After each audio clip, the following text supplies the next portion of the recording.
Hello, Jacob. And today, for the first time in 2023, and for the first time in a very, very long time, but we're talking Minnesota Wild. So let's go ahead and get into it. So again, it's been a while since I've actually talked about the Wild and just kind of given my overall thoughts on the team as a whole.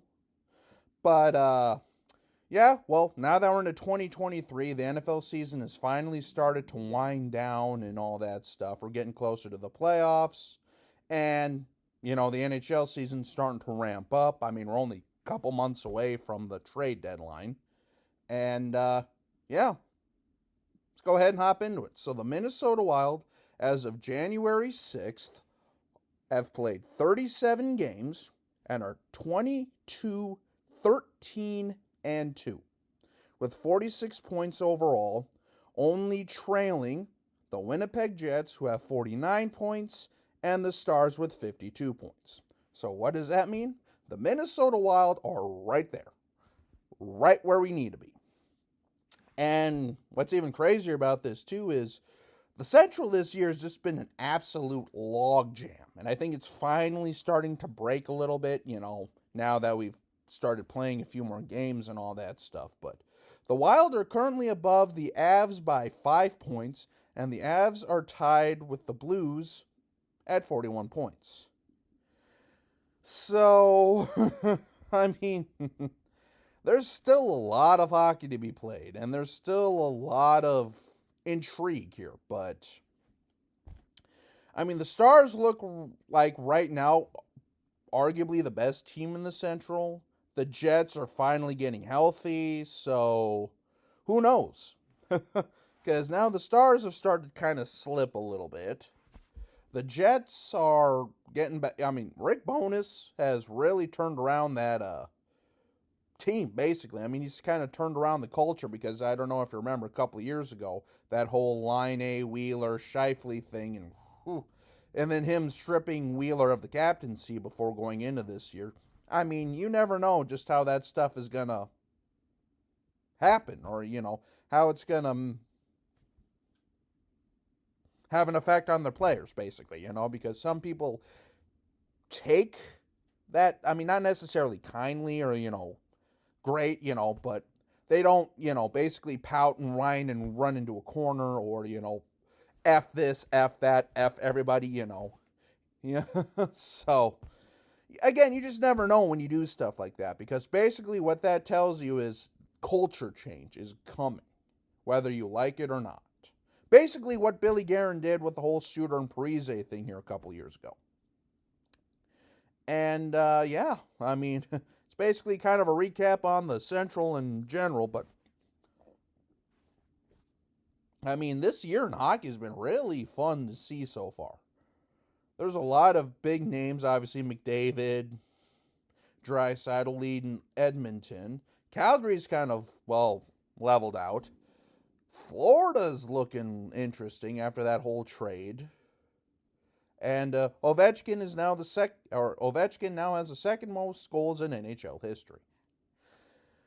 Yeah, I mean, there's a lot going on in the NHL as we're coming up to halfway in the All-Star break and all that stuff. So let's go ahead and dive into the Wild now. So after what can arguably be said, what could be arguably one of the worst 10-game stretches in Minnesota Wild history, the Wild have finally gotten everything together. The lines are finally working. Everyone is healthy enough, In fact, we just got Duhaime back after God knows how long, which is good because Zuccarello just got injured. And also it sounds like Zane McIntyre got called up to an emergency duty because, for those of you who may or may not remember, on Wednesday night, we played the Tampa Bay Lightning, but with about 2 minutes to go or something like that, Fleury frantically got his goalie gear on and Gustafsson left the ice. Supposedly, according to Michael Russo and others around the Minnesota beat writers and stuff like that, are saying it was an illness and not a shot off the hand, which we all thought it kind of looked like maybe he took a stinger to the hand or something like that. So, again, we'll wait and see what happens there, because the Wild do have a back-to-back on Saturday and Sunday, going to Buffalo and St. Louis, or going to Buffalo and then coming home for St. Louis. So, which, again, the Blues have had their own issues this year too. So, which is, I mean, I don't like to say nice to see, really, because, I mean, let's be honest here. The Blues have had our number for the last, 3 or 4 years.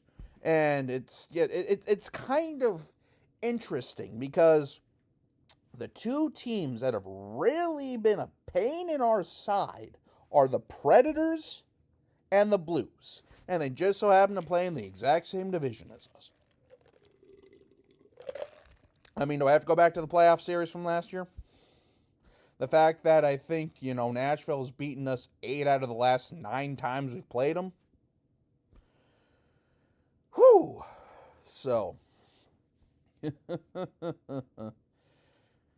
Yeah, I mean, there ain't no rest for the wicked. I mean, the Central is still a tough division to play in, It's a grinded out, just, lunch pail type of division, honestly, And there's obviously still great players and speed, and, Kaprizov, Zuccarello, Ek. I mean, we have a lot of great talent on this team. And I like the fact that Evason and Guerin finally found and got some mesh points together, because where this team really turned it around was post-Thanksgiving and post-Ryan Reeves trade. Because when Ryan Reeves came over here, it just opened everything else up. Because for those of you who may or may not know, Ryan Reeves, well, basically the last known enforcer, if you may say, of the NHL, really. Basically, he's not necessarily one of those guys you call on to get you 30 goal seasons or something like that, 15 to 30 goals or whatever like that, but he's more on the ice to make sure if anything happens to one of our guys, guess who's answering the bell? Guess who's going to take you on? So, and not to mention, too, he just has that personality, too. He just seems like one of those weirdo goofball type of guys that ain't afraid to, lay it all out there on the ice, but also isn't, also seems like just a genuinely goofy dude, and just a interesting guy to talk to, and, all that stuff, so. But when Ryan Reeves came in, that really helped solidify just more of an identity and more physicality and more, letting Kaprizov do his thing, letting Zuccarello set up. Hartman coming back really helped. Duhaime is back, which will be nice because Zuccarello sounds like he's injured. I didn't even see what the heck happened there or what's going on there, but I know Zuccarello's had some injury issues. Marcus Foligno's had some injury issues. And, well, like I say, it's just nice to see most of all of our guys back. Because now we're going to get into that point of the season where it's just going to be grimy, gritty, grind it out. And, yeah, I mean, basically just the way the Wild like to play, hey, you want to step up to us, we'll step up to you. So, but yeah, anyway, I'll basically kind of conclude this video here.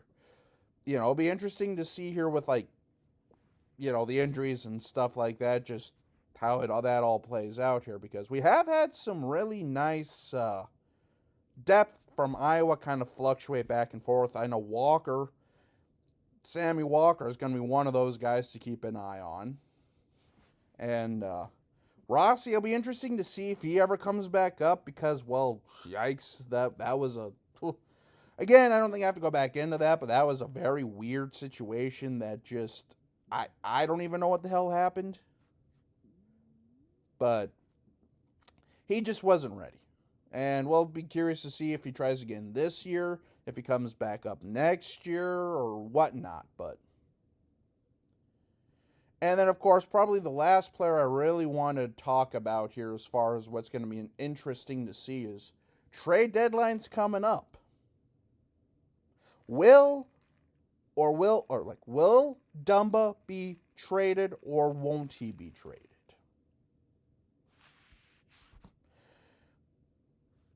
I mean, it's no secret here. Dumba's been literally one of the biggest talking points for the Wild over the last few seasons, by pretty much everyone in the Minnesota Wild front offices. I mean, primarily more so by the fans and stuff like that, because, again, he'll have some games where he's great and just, a beautiful defenseman on the ice, can get in the plays, not afraid to get dirty, has a nasty slap shot, and, steps up for the boys if he needs to. But the problem is when his emotions get the best of him and he turns into Dumbo and turns the puck over, which usually when he turns the puck over, it ends right in the back of our net.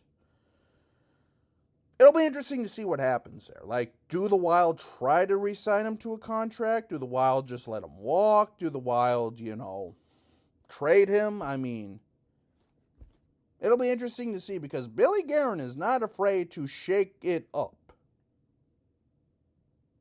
A la Parise and Suter, Moves, in my opinion, needed to be done.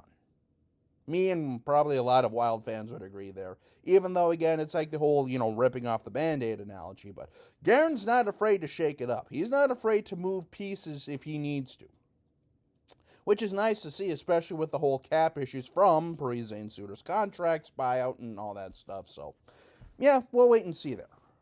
And then, of course, the goaltending is finally back up to par. Even though it'll be interesting to see, because Gustafsson, again, Gus and Wallstedt could be the future tandem of the Minnesota Wild. So, but, yeah, again, I just hope Gus is all right, and hopefully it's nothing long-term, because it seems like we finally got the tandem just, rotating well and riding the hot hand and all that stuff. But, yeah, I mean, like I say, now we're getting into the meat and potatoes of the schedule. We're now into January. And